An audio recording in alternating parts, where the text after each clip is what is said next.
Hey everyone, welcome to Let's Be Real. I am so excited about the conversation that we are about to dive into with Dr. Jemar Tisby. But before we do that, I just want to give you a little update on the show. It's been a really cool season. We've had an opportunity to have some amazing guests. And because of that, we've got a growing audience who's discovering and becoming part of our community, which is sweet. So for those of you guys who have been here all along, if you want to give us a little help with that, with helping our audience find us, what you can do is you can check and make sure that you're subscribed to the podcast, whether that's on YouTube or your favorite podcast channel, or even better, both. That would be awesome.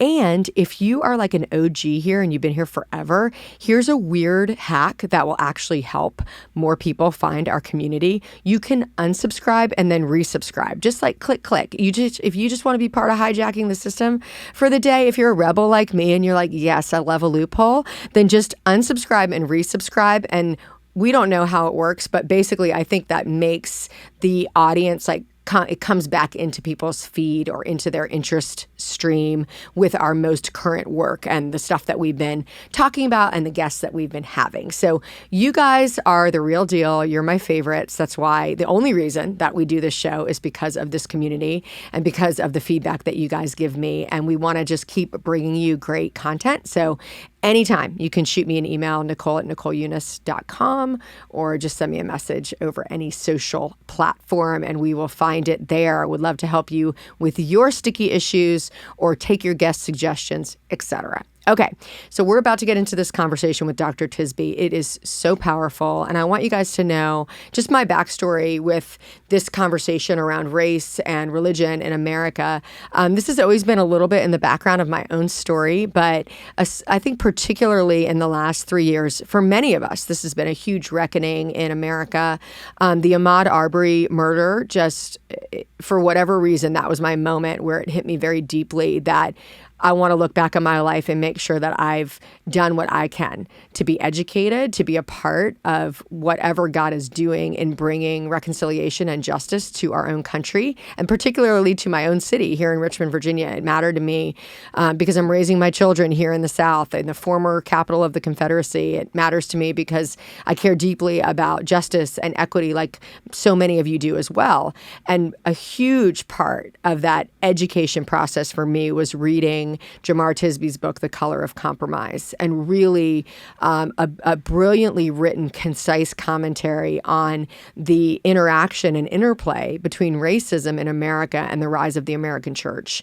And if you are a thoughtful person, if you are engaged in the church, I just consider this a must read, whether you agree completely with all of Jemar's sort of final assertions or not. He brings a wealth of scholarship and intelligence and wisdom and personal experience to bear in a way that I find deeply moving. So I'm really going to encourage you to check it out. If you want to learn more about Dr. Tisby, you can go to jemartisby.com, check out his about page, read his story, engage personally with his own journey. And I think you might find that he is here to help us learn, to give us new insight, and also very practical ways that we can engage in this work. So I know you guys are going to love this conversation. Without further ado, here is my conversation with Dr. Jemar Tisby. Hello, I'm so glad to be here and talk with you. Man, I am so honored for this conversation. I don't normally get really like fangirl, but I just I deeply, just as a fellow writer, let's just start there. As a fellow writer, the deep appreciation I have for the concise work of The Color of Compromise, just on that level, like not even about the content, but your ability to weave a story, to take history and relevant like cultural narrative in a way that just absolutely opened my heart up to a completely different perspective on the American church, complicity and racism, regardless of what people think about that. It is succinct and it is strong. So thank you. Thank you for that work. I love hearing that because, we can and should talk about the history, but, to make it kind of come alive or at least fit together Yes. in a way that people can follow, is something that is severely lacking in the academy, which is, where I dwell in terms of being a historian. And I wasn't sure that I could pull it off, but I just tried to show continuity, which is both Yes, yes. a historical reality and a narrative principle. Is the flow of the story. I wanted us to understand that the past does impact the present because Yes. it's just like a narrative, just like what happens in the beginning of the story has an impact of what happens in the middle and the end. So anyway, I'm very glad that it was readable. Oh, it was readable. How long was that in the making, would you say? I mean, I know that this is your life's work, but to put that particular body of work together. It was not long. Mm, I wrote I began writing it in 20 fall 2017. I wrote slowly and, here and there. I probably got about 40% done that way. Then I was in grad school at the time, so I had to wait till okay. the semester was done. So I did probably a 60% of the book in 4 to 5 weeks in Mm, May at the end after the end of the semester. I yeah. had to get through finals and all this stuff. And then I was like, okay, now I gotta buckle down. So it was just all day, every day, hardcore for and that kind of writing, I don't know what it is with but historical writing where everything has a footnote, everything has to be double and Mm, triple checked for veracity takes a long, long time. And yeah. for me, it didn't work very well to do like 30 minutes a day because by the Hmm. time get to the end of that 30 minutes, you've you've written one sentence and you've spent 29 of those minutes trying to find the reference, whatever it might be. So I just had to do a deep dive. Yeah, I mean, I've done both as well. You know, you sort of take your six a.m. or 5:30 a.m. to 6:15 little chunks of time, or just dive in. And the last thing that I wrote, I mean, I wrote nonstop for like a week, and I Hmm. actually think I think the writing is better. I think there's something about staying in your voice and staying in the moment. That's It's right. intense, right? But I mean, for those of you guys who have not read, this is going to be my number one recommendation. It already has been. You guys have heard me talk about this since last year, but I think this should be required. If you're serious about your faith, if you grew up in the American church, regardless of whether you agree with Dr. Tisby's last, I mean, people, I don't know why we have to say this so frequently. It is books are not written for you to be indoctrinated into just one line of thinking. They're written to spark conversation and to start a discussion. So we can all be comfortable with that, regardless of where you are. I'm sorry, I didn't mean to preach to my audience for a minute, but I just had to. Like, it's okay to go ahead and read through the whole thing. I think you're going to find so much more there that you need, and so many places that can spark really fantastic discussion. So I got to hear you when you were in Richmond, and one of the things that I was really delighted about was just to hear a little bit more of your personal story, those threads that have brought you to become the academic activist that you are. Would you just share with us for a few minutes your personal story that's gotten you to where you are today? I think what people don't realize is as much as I talk about racism, particularly racism in the church, I still actively pursue healthy relationships with white evangelicals. Mm, Um, I think that's important because a lot of the people who would criticize my work aren't doing aren't nearly as intentional hmm about pursuing relationships with different kinds of people. Um, so I live this stuff, is what I'm trying to say. I became a Christian in high school through the ministry of a white evangelical church. It was not my choice; it just happened, As God does. as God does, writes the story, and it was great in the sense of finding a peer group, Mm, um, hearing the gospel mm, really, powerfully for the first time. And it was an authentic, conversion and journey with Christ ever since. But at the same time, I was always one of the only, if not the mhm, only, Black person. And so race and Christianity have always been intertwined with me. Um, I was serious about my faith. I was leader in youth group, maintained faith in college when a lot of people kind of drift away or do other things. Then things started to get really real after graduation. I joined Teach for America, Mm, moved to the Mississippi Delta on the Arkansas side, came face to face with the kind of crushing poverty that you don't even think can exist in mhm, the world's richest country. And, I'm in the fourth poorest county in the US. And all of the stuff that goes with poverty, which has historical roots, right? People didn't wake up one day and decide to be poor. Um, that forced me to ask questions about justice. mm, And I went to these white evangelical roots that I had theologically and religiously, and found that very wanting in terms of the situation that I was in. mm, But I went to seminary too, mm, and that's when things intensified even more. um, mm, because I'm starting to speak and write publicly about race and theology in the church at this point. Uh, I wrote an article on my newsletter called uh, Trayvon Martin's Murder and the Death of the Evangelical Racial Reconciliation Movement. I really trace it mm. back to when Trayvon Martin was killed the following year. His killer was acquitted. The phrase Black Lives Matter goes out on social media. That doesn't really pick up steam till 2014 with Sure. Mike Brown's killing, but it was the same sort of, random violence against Black people.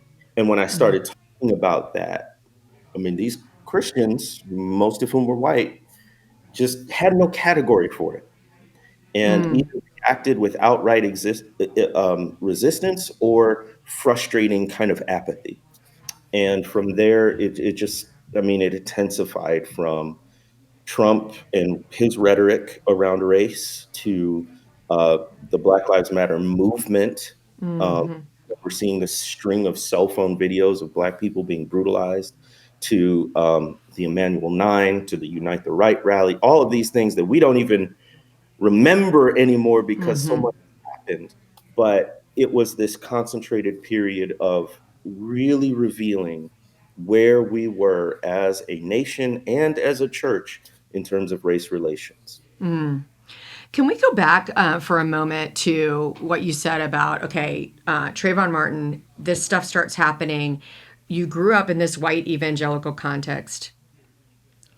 Can we talk about the mix of like what that theology taught and whether was it was it lacking in the sense that I'm going to just share my own personal experience, like as a grew up in the military, grew up, my parents became, born again Christians in their 20s when I was a young child.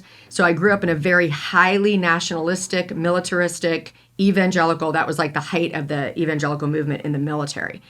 And one of the things that I've reflected on is these underlying beliefs that kind of connect with Jesus, one of which is like a very individual salvation that is based with a meritocracy. So it's kind of like you got to do it. And then if you work hard enough, you can have this, I guess, American life, right? Do you think that's part of what we're kind of coming up against when we talk about systemic poverty, racism, the kind of stuff that you were experiencing in the Delta? That's a big part of it. So, white evangelicals in particular are hyper individualistic. We know that Westerners in general are individualistic compared to the rest of the globe, but even amongst individualistic people, evangelicals are even more individualistic, as the sociology and the polls tell us. So, one book I highly recommend is Divided by Faith by Michael Emerson and Christian Smith. They break all of that down in How to Fight Racism, my second book. I talk about the cultural toolkit of white evangelicals. Actually, that might be in The Color of Mm. Government. I don't know. And it's all of a piece. It's the way you're socialized and the way you're discipled, which is a Mm. very conversion centric faith of the way to tackle any kind of social problem is through personal conversion. But here's the Mm. wrinkle in all of that. The wrinkle is it's always highly selective. So white Mm. evangelicals will be individualistic when it suits them, but they will Mm. understand the systemic and the communal aspects when it suits them as well. So you think about the Mm. problem of systemic injustice. When you talk about it in terms of racism, there's all kinds of denials, gaslighting, all of this stuff. When you talk about an issue that they hold dear, like abortion and wanting to overturn Roe v. Wade, well, then it's a systemic issue.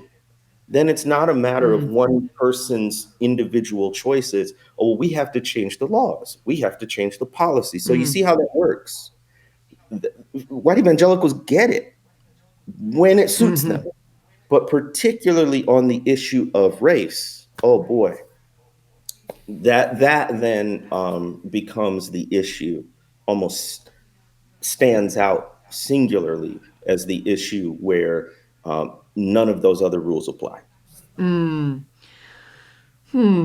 So I'm actually, now I want to circle back where you even started when you said, because I think this is a really important thing for our viewers and listeners to understand, is because I think there's a discernment that you have here where you're operating, you've uncovered, right, this way of thinking that you're exposing in your books.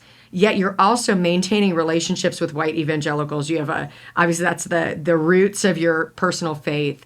So what are the qualities that you look for in a person that we can disagree, Yeah. we can have different viewpoints and disagree, but there's something here that lets us actually have this conversation. I mean, I think of individuals like Karen Swallow Prior, David French, Russell Moore.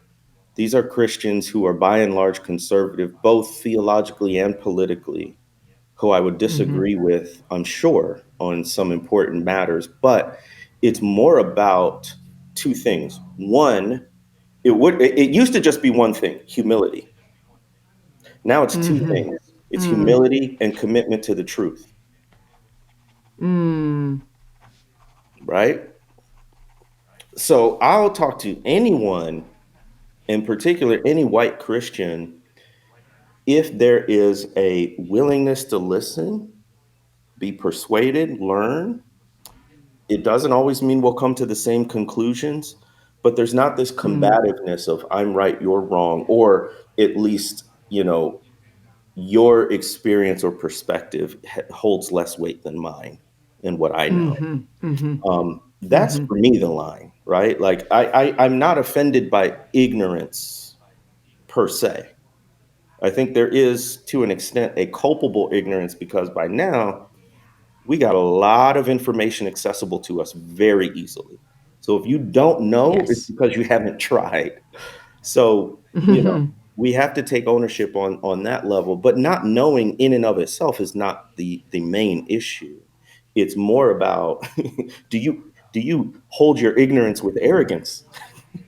There's a lot of people Mm-hmm. who do that. So that's Yeah. the line. But then, like I said recently, the other line is do you are you committed to truth? Are you Mm. committed to facts?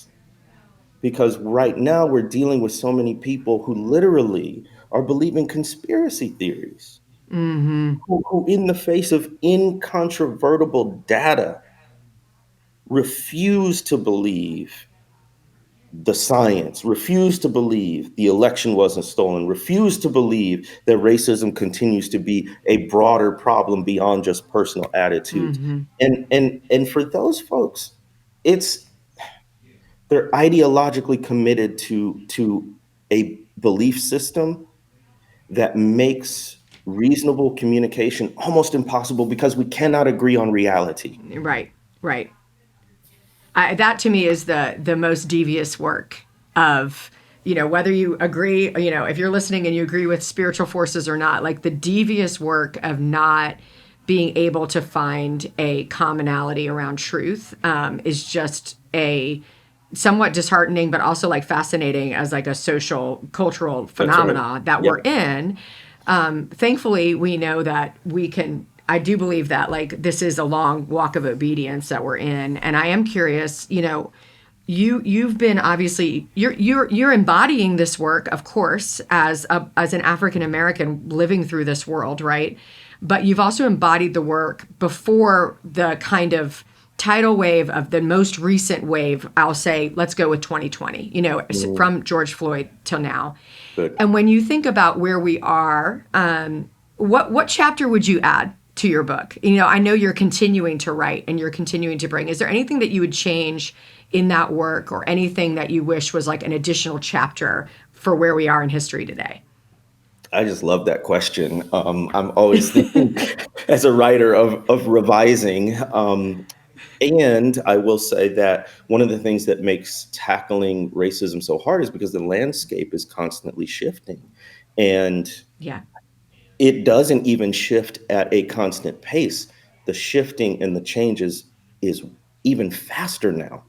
I mean, if you think from Mm, the last 10 years, from Trayvon Martin to now, let alone the last, I don't know, 6 years, right? And the last 2 years, right? Like you could divide the last chapter from George Floyd to now. All of that is shifting so rapidly. So it's an important question. I would add a chapter on white Christian nationalism okay. and on epistemology and truth seeking. Mm, okay. So white Christian And just nationalism, for anyone on anyone on the show other than myself who just really wants you to define epistemology, yeah, could you do that for us? it's a multisyllabic word that's a lot simpler than it sounds, but it's just the science of knowing, and how do we know what Okay. we know? So Yeah. how do we agree on what is true and verifiable and factual? Mm, mm-hmm. So Yes. obviously that's a big deal now. The chapter on white Christian nationalism is because white Christian nationalism is, as I say, the biggest threat to the witness of the church in the United States today, and the biggest threat Mm, to democracy in the United States today. mm, I was honored to be part of the most comprehensive report to date about the role of Christian nationalism in the January 6th insurrection. mm, So much ink has now been spilt on the religious, specifically Christian symbolism on display at the insurrection. mm, What this report does is unpack that, but also talks about the precursors mm, to that. So there's a lawyer who authored much of the report, Andrew Seidel, who talks about the rallies leading up to the rally on January mm. 6th, which then turned into an attempted insurrection. And there's the Jericho March, right? Where they're using this biblical imagery of marching around the city walls to come tumbling down. There's, in Yeah. addition, there were many other events, there were many other prayers. Um, and we cannot deeply understand the dynamics of that movement unless we understand the sort of religious mythology that's animating it. Mm, uh-huh. Because these folks are taking on what they think is a holy crusade with a religious fervor.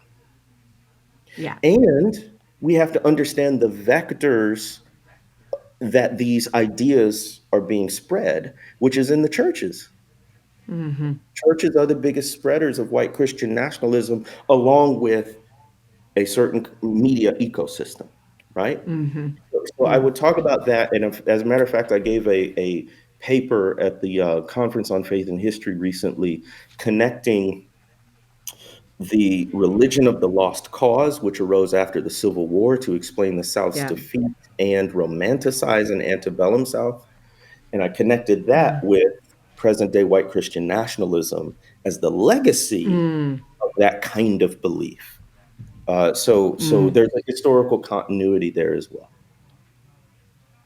I hate to say this, but sometimes I just like to say the obvious things just to help make sure we're all on the same page. Like the first obvious thing that I want to make sure that we're all remembering is that Christianity has been used for evil through history. It does not mean that the true religion of following Jesus Christ is evil. Of course, it's not. It's the kingdom of God. But the religion has been used for destructive forces and evil all through history. If you just haven't had a history lesson in a while, I think it's important to remember that.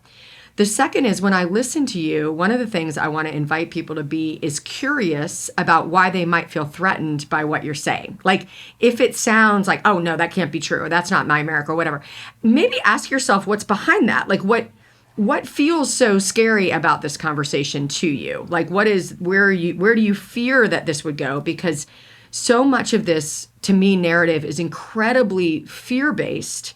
And if you are a follower of Jesus, there is no fear in love, and perfect love drives out fear. So we should be able to have conversation where we ask those questions and we are vulnerable about those fears. I think that I'd love to circle back again and ask you what it is that makes it okay to fight abortion, but yet the idea of systemic racism, like you said, is so threatening. What have you uncovered about what it is that's threatening? Is it a sense of loss of power or loss of security? A feeling that somehow there's going to be a liberal agenda that becomes communist? I truly want to know where you think that narrative, like what is that line of belief? I think it's about identity. I think there are a lot of people who, if they lose certain tent poles, certain markers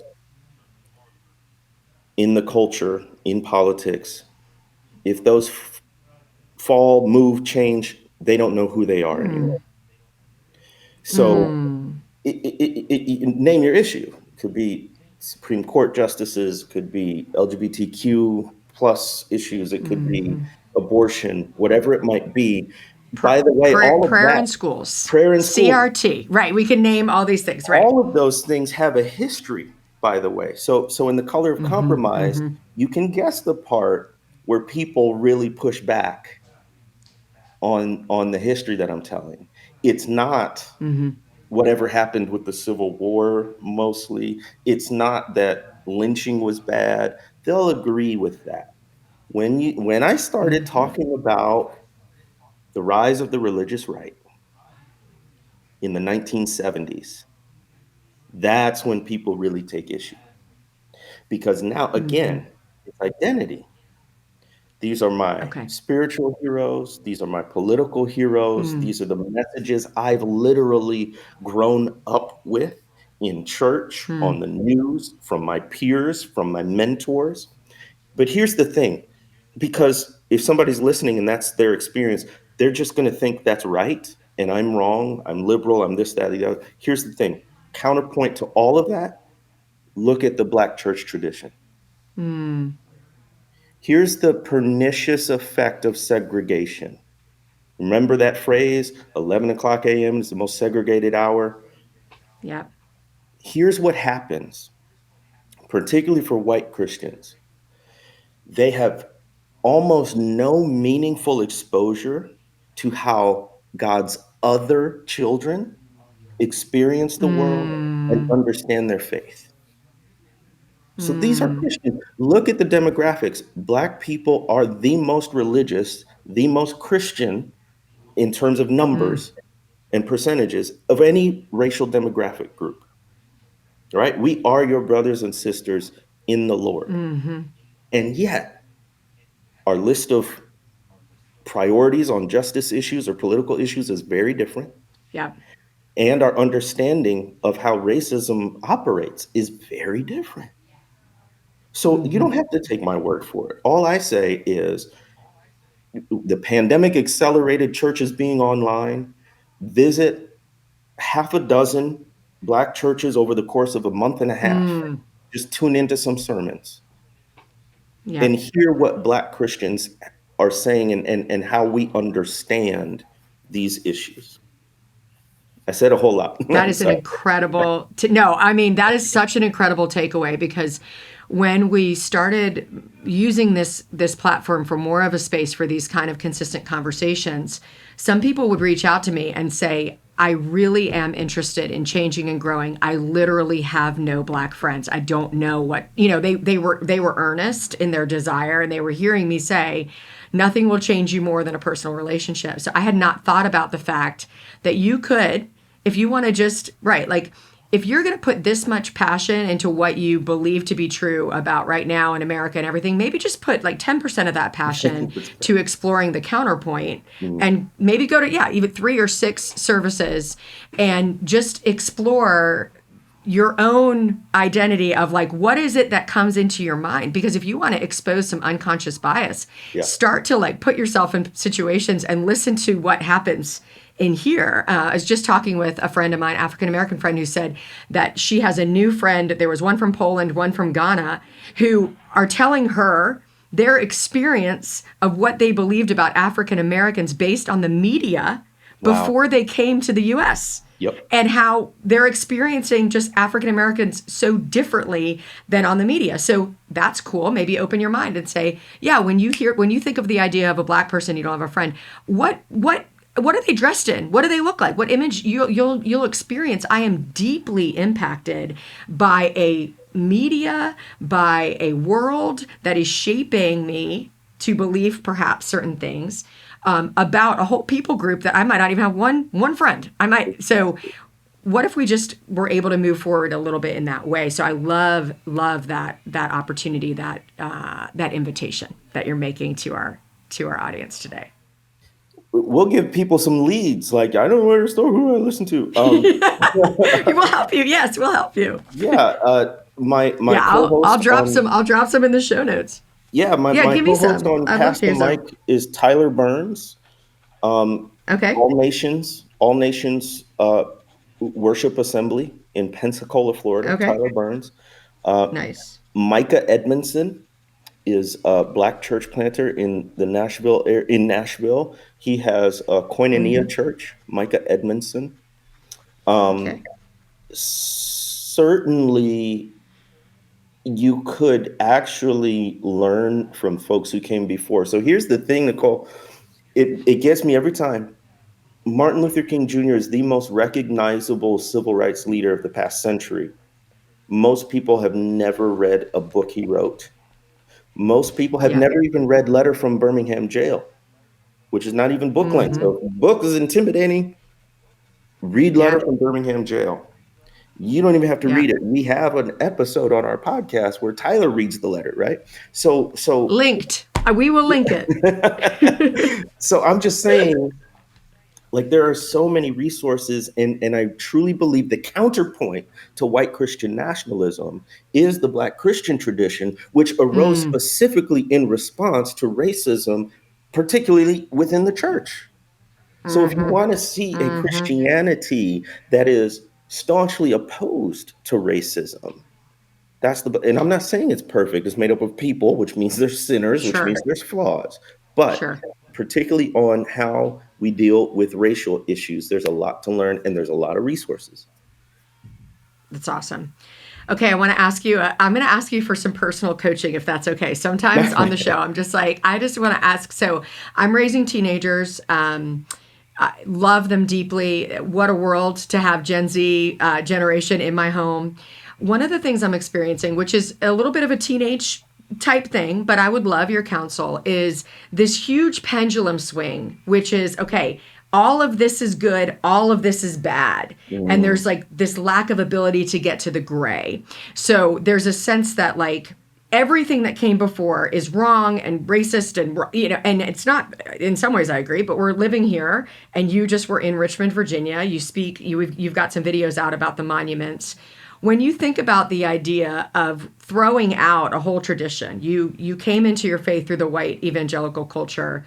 How do you help especially young people navigate what does it look like to faithfully pursue justice without basically doing the same thing and tribalizing yourself against a whole people group? Right, right. What a great question, and I see why it's a struggle. I mean, the gray areas are the hardest part. For Yeah. instance, we're talking about individual and systemic. Well, if we go to the word, then there's emphasis placed both on personal behavior and on systems that oppress whole people groups. So it's Yeah. oftentimes both and. I think an avenue into those productive conversations about gray areas is history. So, for instance, if you just look at any U.S. president, right, you can certainly go all the way back to George Washington, but you can even look at like John F. Kennedy and his role in the civil rights movement. So he was, in a way, much more amenable to racial progress than previous presidents, but he was not leading the way by any means. You could look at Abraham Lincoln in the same way, who even Black people post Civil War called the Great Emancipator. But in reality, Mm, in his early days, Lincoln did not envision social equality of Black people. mm, He was anti-slavery, but that doesn't mean he was pro-Black. So yeah, looking at some of these figures brings up these conversations about, they did some good things, they did some bad things, right? Um, and I that's think so that good. it gets to our theological beliefs, right? Like there's only one Savior. Right. So if we're Yeah. expecting other people, even people who do righteous things, virtuous things, to be perfect, we're always going to be disappointed. And it's Mm, it's a sign that we're still on spiritual milk. To be on solid mm, food recognizes, okay, they can do some things right and hmm. they can do some things wrong. Oh yes, go on. I know that is so. It's so. I mean, that's so simple, but it's actually very profound because we do have this deep sense in our nature, which is like this person's a good person, this person's a bad person. There's heroes and there's villains, and the reality is there's not. There's like an in between, and That's right. I love that idea that really deeply understanding history actually helps you have those deeper conversations in this like dirge of, like you said, we've got to have humility and a commitment to the truth to be even able to continue this conversation. I'd love to ask you a question in closing. This is difficult work. I know it's difficult work for anyone who's willing to engage in something that comes against people's idols. And I'm wondering, just for you personally and professionally, how are you staying the course? What helps you stay in the fight? Well, I'll be honest, there are good days and bad days. I find Mm, myself very tempted sometimes to callousness toward mm, my interlocutors, particularly online. So, I mean, I've mm. recently been engaging people who disagree with me more. It's not something Okay. I like to do. I'm a feeler, and so when somebody comes with a criticism, I feel it first emotionally. There are some Hmm. people who are thinkers first, and they'll just look at the words and be like, "No, that's wrong." Ta, ta, ta, ta, ta, ta. And when they Yeah. got to catch up to their feelings later. So it's not something that comes naturally, but I find it instructive both for me and for Mm, others. So it's less to change the person's mind and more as a pedagogical practice. But it's a fine line to walk because I can very easily tip over into just being callous towards someone. hmm. And so I try to moderate that. Um, so other things are just, mind, body, spirit, trying to attend to ourselves as whole people. So I do try Yeah. to be physically active regularly. And I use that language advisedly because if I say exercise, then it becomes this sort of burden on me that, oh, I got to make sure I get my workout in. Whereas if I say physically active, I just mean my body needs to move. So that can be Yeah. dancing to a song wildly with no one watching. It could be going for a walk in the neighborhood. It could be a structured exercise. Mentally, I'm starting to read more. So Mm. when I was in grad school, it was forced on you. I was going to say, that's because you've been in school for like 30 years. You haven't had a chance. Exactly. And then as soon as you're out, it's like, you have to make it a priority. So I try to spend about an hour a day, whether that's history, fiction, whatever it might be. And that is it's a wonderful practice. It's just Mm. cross training for your brain. And then spiritually, I am actually thankful that a lot of stuff is online now because I'm in a rural Yeah. area.